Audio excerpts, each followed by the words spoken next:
Hey everyone, I've started the stream a bit early because we seem to have an issue with the sound. So I'm just checking in with the moderators and see if we have sound. Yes, we do have sound. Okay, there's been some changes to the SaaS solution apparently we're using. So in the pre-room in which I was waiting, there apparently was no sound, but we're all good now. Thanks, Arthur, for letting me know. Um, it's a minute until we start, but there's already quite some people in there and some old acquaintances as well. Wigert, I see as well. Welcome, Wigert. Good to have you in. And I can see Dieter as well. Jack. There's quite a few. Peter as well. Uh, quite a few known people. Welcome, everyone. So let me give it a minute or so more for more people to arrive, and then I'll kick off with the webinar. Good to see you too, Wigert.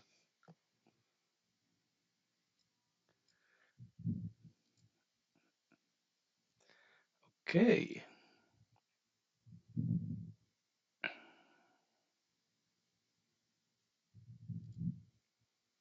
I think we're getting a full room by the looks of it. Looks okay. So I'm going to kick off with the webinar. We only have 30 minutes, so we decided after having paused webinars for some time to have 30-minute webinars instead of the 45 minutes. I still have a lot of content and findings to share with you. So I'll kick off, and then for the people that are a bit late, everyone gets the recording, but also the slides, of course, after the webinar. So again, good afternoon, everyone, and welcome to this webinar hosted by UReason. In today's webinar, we will share our advances and lessons learned in using large language models, LLMs, in combination with time series data. Our objective in evaluating LLMs is to judge if they are capable to provide valuable context-aware decision support for process control, and asset management decisions. And during today's webinar, feel free to ask questions at any point in time via the chat. Our moderators today, Arthur and Anne-Marie, will collect the questions, and at the end of the webinar, I will try to answer them. I can also see the chat window, but bear in mind I have a lot of windows to keep an eye on during this webinar. So I'm Jules Oudmans presenting to you today. I have a background in AI starting in the 90s, and I've been involved many times in the past 25 years in prognostic and predictive programs that ensure asset integrity for critical assets and critical processes. And I have a mixed background in applied physics, mechanical engineering, and computer science. And my motto is, I like the famous coffee one, digital what else? So let's kick off with an introduction first of LLMs, large language models. Large language models are a class of artificial intelligence models that are designed to understand and generate human language. These models are characterized by their immense size, as they are built upon deep neural networks with a vast number of parameters, often in the range of hundreds of millions to tens of billions. Large language models are pre-trained on massive amounts of text data, which allows them to learn the nuances of language and a wide range of linguistic tasks. And they're part of a broader field of natural language processing. There's quite a few providers of LLMs today, as we can see in the image. Probably the most known to you are OpenAI's ChatGPT. I think everyone knows this. Meta's Llama, maybe less known, but also very powerful, and Google's BERT. At UReason, we have been researching how, in addition to recommendations provided by the Control Valve app, we can support our users with large language models. Our customers have large amounts of textual resources, such as operation manuals, maintenance manuals, general practices, logs of performed maintenance activities, inspection reports, etc. But in addition, they also have an abundance of time series data stored in their process historians like OCSoft, Aviva, Pi, IP21, PhD, prophecy, etc. And the availability of LLMs comes at the right time to industry as much of the knowledge and expertise in the field is disappearing. And LLMs can support you to bridge this knowledge and expertise gap by supporting the connected field worker. As we see here in the picture, the field worker inspecting the valve, control valve in this case, to see if anything is wrong with the control valve. And the valve itself can also talk and communicate, but not a lot of operators are actually listening to those data streams.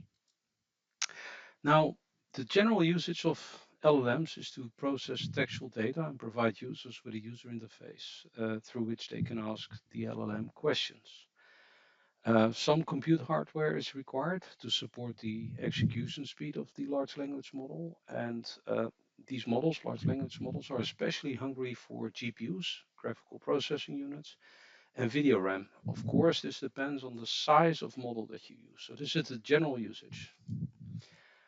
Now, here in this example, this is a twofold example. We see a prompt and an output of a Llama 70B model. So it's a model that was pre-trained with 70 billion parameters, where in this model, we, the user, request specific support, the ideal maintenance procedure for a Samsung 3271 actuator. And as we can see in the response, a general step-by-step procedure is provided. And this is quite general because the Llama model that we used here in this example was not specifically trained with additional data for the 3271 Samsung actuator. So you get from a large language model, in many cases, quite general responses as such. Something to be aware of. Now, as large language models are primarily designed for natural language processing tasks, they may not be the most suitable choice for working directly with time series data, which we have in abundance in the control valve app. The time series we receive and generate are sequences of observations, such as set point and position data, but also issues found by the control valve app, such as stiction, overshoot, undershoot, etc. Collected at successive time points, time series data. Now, LLMs are not specifically designed to handle the unique characteristics of such data. However, LLMs can still be used in combination with other techniques to work with time series data quite effectively. Here we see a prompt, another prompt. So the general usage, general usage you have with an LLM is to ask a question, and then the LLM will provide you with an answer. Now, the prompt that we see here contains time series data.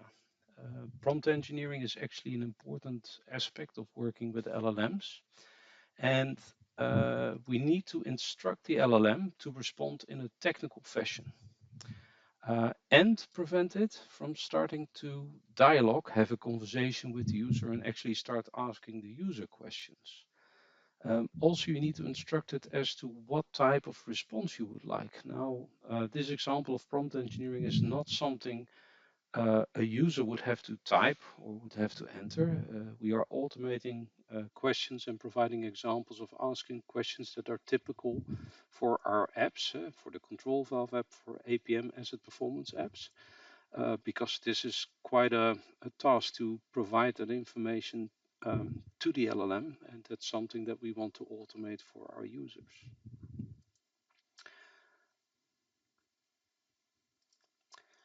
Prompts can differ quite in the way that they provide data. Here we see another example that is explaining the format the data is in, so the input format the data is in, and the output format we would like to receive in return. This allows us to automate the pre and post processing of the prompt dependent on the context of the asset base of the end user. And that's quite important because we want to automate this process in such a way that we can provide a simpler, less time-consuming interface to the user, where already a lot of the questions typical user would ask are pre-processed, pick up the right data from the right data sources in the control valve app, and are fired or executed on the LLM. Now, overall, the response of the LLM, which we see here, on the basis of the time series data and the textual data, is a pretty decent response. In green, all the correct output is pictured, and in orange, the somewhat okay output. It is somewhat okay as the orange highlighted output was actually part of the input to the large language model, and we did not want to see that as an output as such.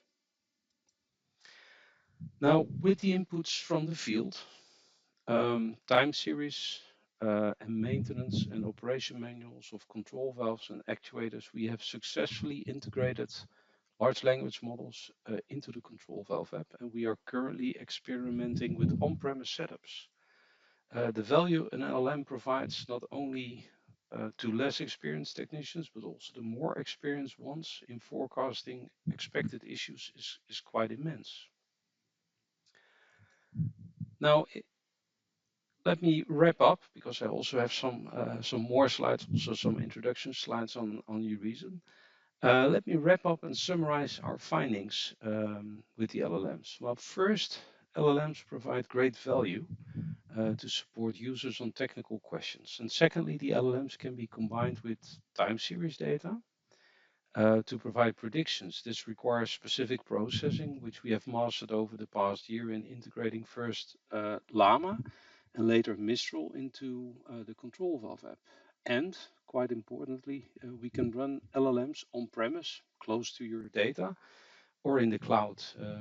To run on-premise, custom hardware is required to run these models, and this sets you back approximately 5,000 euros, which is quite reasonable. So 5,000 euros for roughly 48 gigabytes of VRAM, video RAM, and enough GPUs to run these models in an efficient manner. And an efficient manner means that they provide responses back to the user within a second basis and not take minutes to evaluate the request, because users may become impatient if we do so. A weakness of LLMs is dealing with math, although during our research we have seen an improvement with larger models. Larger models is larger models from a node perspective. And remember or keep in mind that LLMs can digest enormous amounts of text data and can analyze and extract structure, topics, and logic. But math text or math formulas, numbers are somewhat more complex, and the structure of, for example, a formula follows fewer formal rules and has way more variations than written language. As such, it's quite difficult for an LLM to process this. Now, when LLMs are employed in conjunction with information you already have, like the general practices, procedures, asset manuals, maintenance manuals, etc., you can benefit from the time that you save in searching for appropriate information at the appropriate time, given the issues that you're dealing with. It's even fair to say that an LLM can fill the prescriptive maintenance capability that we require with aging workforces, reduce skill sets, and increased asset complexities. LLMs will eventually lead to further automation and autonomy, but our belief is that this will be after broader industry acceptance. LLMs will catalyze the industry developments in the area of autonomous operations. And prior to adopting this technology, though, you should set forward some clear targets, as the number of use cases are quite immense for LLMs. So will you apply LLMs for data insights, user training, knowledge sharing, technical field support? Each case has a different set of requirements, and you also may need to choose different LLM models from different makes for different cases. Now, the future of LLMs in manufacturing industry is immense. Obviously at the price of investing time and today some computational power. And the list of companies in manufacturing that are applying LLMs is not long yet. Worse, it's even hard to find examples in manufacturing beyond this is what you could use it for, digesting manuals, for example. Now, We hope, and we have limited time in this webinar, we also need to leave some time for an introduction of the company and questions. We hope that by sharing some of our research, you've gained somewhat of a better understanding of LLMs and our usage of LLMs at UReason. And I would like to invite all of you to scan this code, the QR code, which is on the screen. And this code provides you with a downloadable version of our LLM report, which is quite an extensive report where a lot more detail is shared also on how to quantize the models, what license types different models have, and how you could actually apply this within your company, if you're a software producer or if you're an end user. And also it provides you with anonymized, in certain cases, some of our results, the results that we got from applying large language models over time. And our journey with LLMs is quite long. So our journey with NLP, natural language processing, started in the 90s. Over time, technology has evolved, and somewhere around late 2022, November 2022, there was a general release, an open release of ChatGPT, and a lot of users were gained, and also acceptability was gained for the LLMs. And this has also put things into quite an accelerated mode. So if you want more information on our use cases for LLMs and our findings, please download the report, or share the report also with one of your colleagues, and keep an eye on what we're developing as well. And I see a lot of questions also in the chat, so I will definitely come back to these. There's a Q&A session towards the end of the webinar, which normally we leave plenty of time for this. Some background on the company I work at, UReason. So we are a software company that provides solutions for real-time condition-based and predictive maintenance. And at UReason, I help our customers daily to use our software, from data analysis to the setup of applications and solutions that monitor important assets and processes. We are a software company, and our asset performance management software is used in industry by both asset owners, end users, and OEMs, helping them to get better insights into their asset performance, and specifically the existence and development of failure mechanisms and the risks of these failures leading from this. We do this with our software, APM Studio, which is a suite, a toolbox allowing domain experts to tap into their existing data history and data streams, and enabling them to continuously evaluate asset performance on the basis of their models and FMECAs. But as we saw a shift in the market, and time, expertise, and skills are becoming more scarce, we started to develop apps that provide immediate results using our asset degradation models and AI models that we developed over the years. And these apps are ready to be used and do not require any integration effort to get value from them. Now, at UReason, we combine our domain expertise and software knowledge with our customers, be it end customers or OEMs or system integrators, and we help them from data to solutions. And our customers are predominantly in the manufacturing and process industry, and the majority of them are located in Western Europe and North America. And here are some of the customers that we work for, ranging from chemical industries to heat distribution companies, energy and pharma. And as we're active in the field of APM, we have a broad know-how, from sensors to edge devices, PLCs, automation systems, data historians, data science, of course, and the IT part as well. So the OT and the IT part. Okay. So I have approximately 10 minutes to start answering questions, and I'm going to have a look at my moderators. I hope it was informative enough, this short webinar, and I'm going to have a look at the questions. So moderators are currently collecting them. So there's a question from Peter. What LLM models do you use at UReason? Okay, Peter, so we started off, So when ChatGPT was released late 2022, it was released with a license model that is not very attractive for software companies to use or companies to use. It's quite expensive.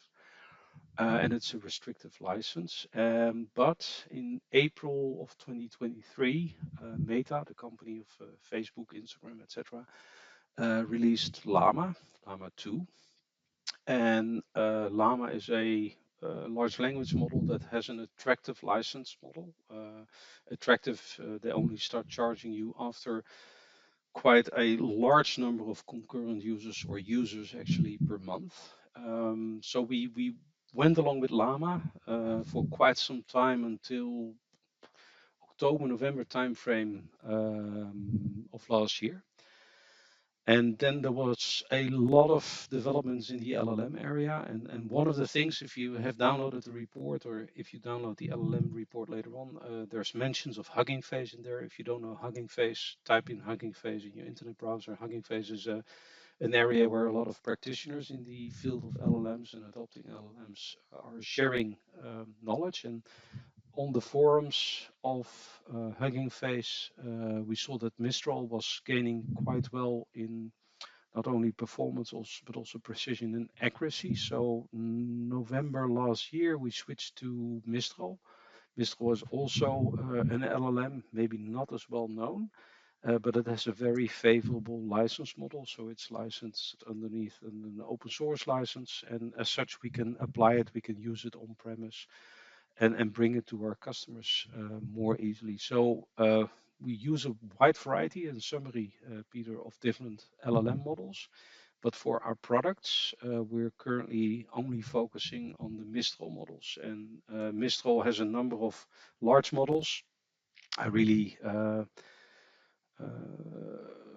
recommend you look up Mistral. They have an 8 times 8B model, for example, that is quite performant and can run on minimal hardware as such.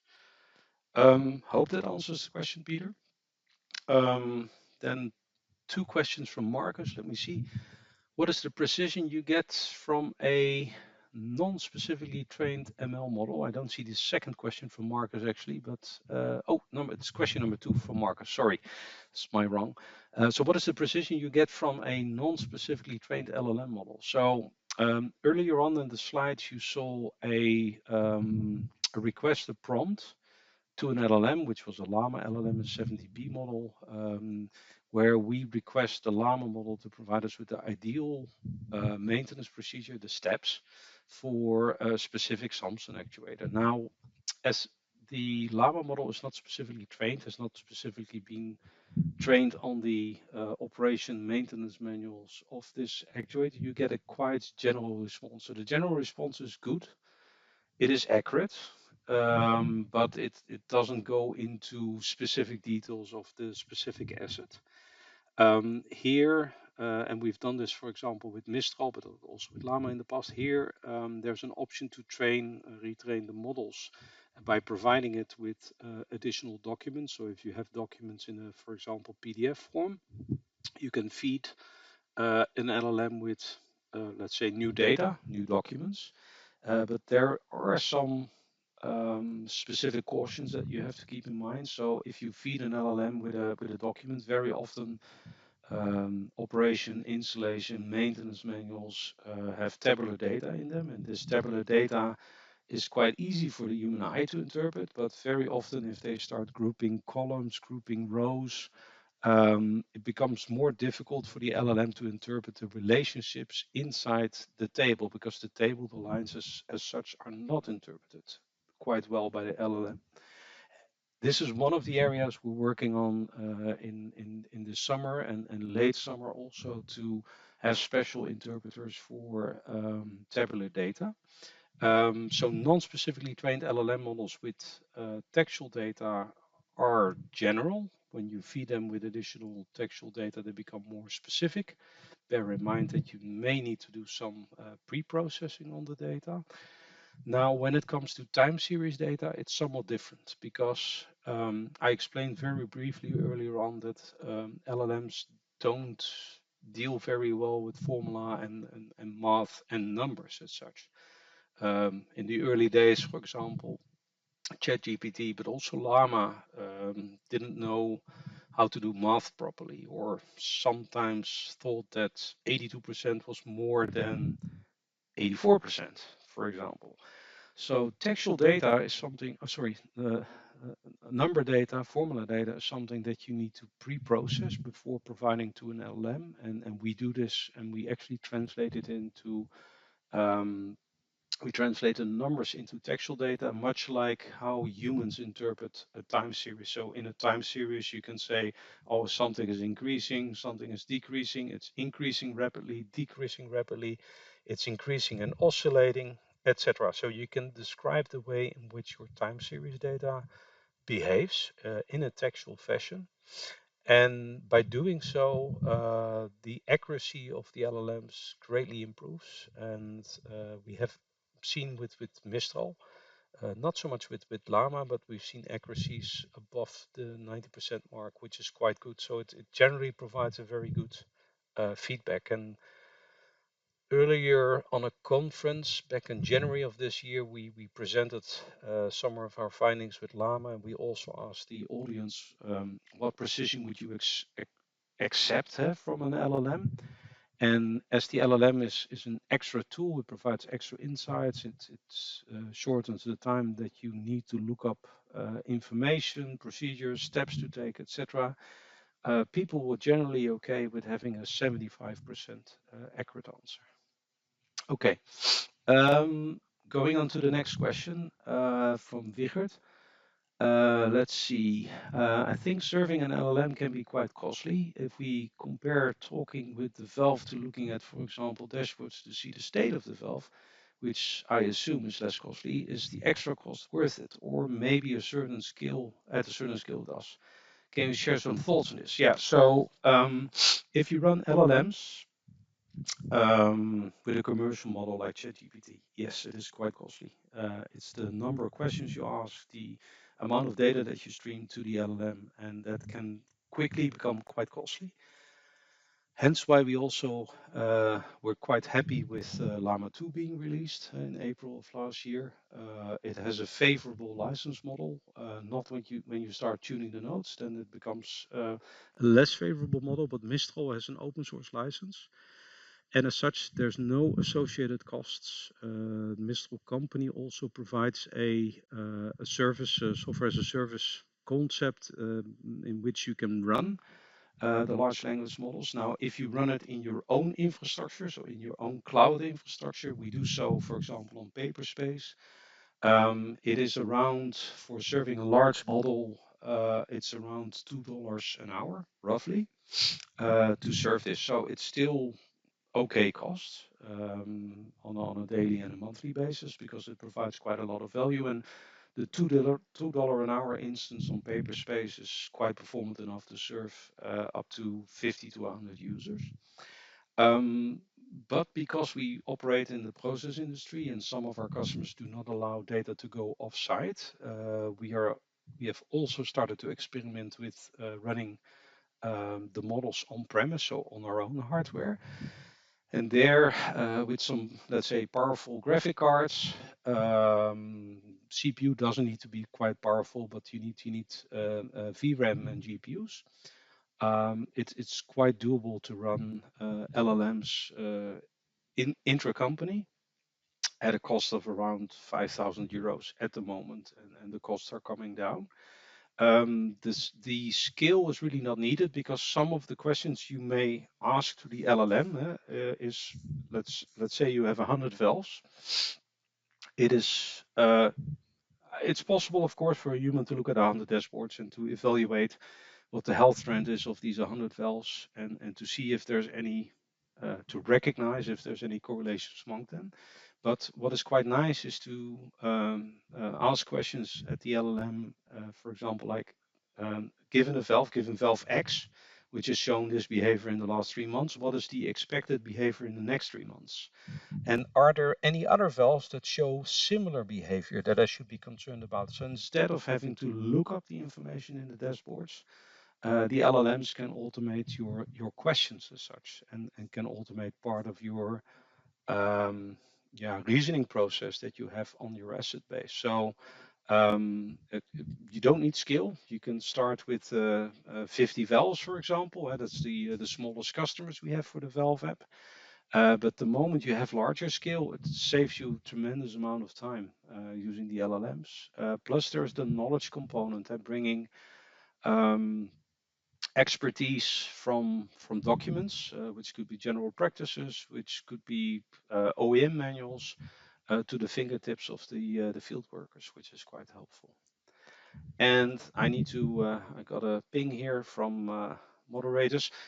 I need to jump to question number 4, Wigert, but you know us, and please reach out if you have more questions or if you want to see a live demo as well, which also, of course, goes for all the other attendees. So, question from Michelle. Do I understand it correctly that you can run these LLMs both in clouds, but also on your own local hardware? Yes, yes. So I already answered part of this. So we can run it in cloud in specific infrastructure instances that provide GPUs and VRAM, but also on local hardware. Absolutely.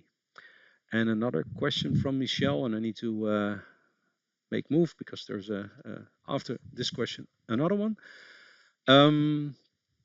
Is the LLM capability, so question from Michelle, limited? You showed limited only to the control valve app. No, okay. It's a good question, Michelle. So we are applying and we are starting to ship the control valve app with an LLM capability.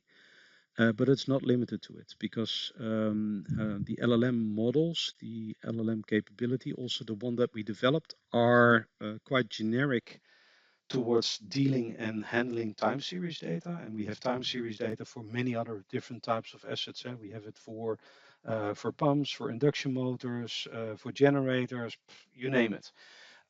So the capability that we have is not specific to the control valve app, but the control valve app is one of our applications that is widely adopted. And it's also one of the applications where in industry we start to see a lack of experience and expertise, and it's quite a value add to have this as an add-on. I'll go to question number 6 from Wigert. In case we have enough time, we do. We went 1 minute over time, but bear with me. So the question is, LLMs are known to hallucinate. Yeah, they do from time to time. How do you handle these cases? I can imagine that especially in critical monitoring applications, this can be dangerous. Yeah, so this hallucination or making up things, very good one, Wigert. So you've been experimenting also with LLMs. Yeah, so prompt engineering is one of the most important aspects in preventing your LLM to do all kinds of strange things. So we've been at a state where the LLM started to provide responses with smileys and other emoticons, etc. We've also been in states where it started, but that was quite some time ago, more than a year ago, when it started to provide imaginary answers because it wants to answer something. So prompt engineering is quite important. So you can engineer the prompt in such a way that you only get factual responses, that you get technical responses, that you don't start, that the LLM doesn't start a dialogue with the end user. So there's many ways. Also download the LLM report. I think you will appreciate it. There's many ways in which you can holster the power of the LLM and also prevent it from making up things. Mistral models, the ones that we have been using since late November, are very good. And they don't have a lot of, let's say, creativity in them. So they don't start rhyming or doing all kinds of other things you don't want it to do. Unless you ask it, of course. But the Mistral models are quite powerful. Okay, I've gone 2 minutes over time. I hope you don't mind, but I knew the Q&A session would be taking most time. Let me just thank you for attending the webinar. Again, the QR code that you saw earlier on is quite nice. It gets you a download of the LLM report. And we at UReason in the Rotterdam location, where I'm currently at, but also our moderators, Arthur and Emery, who are out of Tallinn at the moment. Thank you for your attendance, and we hope to see you soon again. And we wish all of you a very good summer. So keep an eye out on the next webinar. Uh, After summer, we run more webinars, and I hope to see you soon again. Thank you all for the questions, and until later.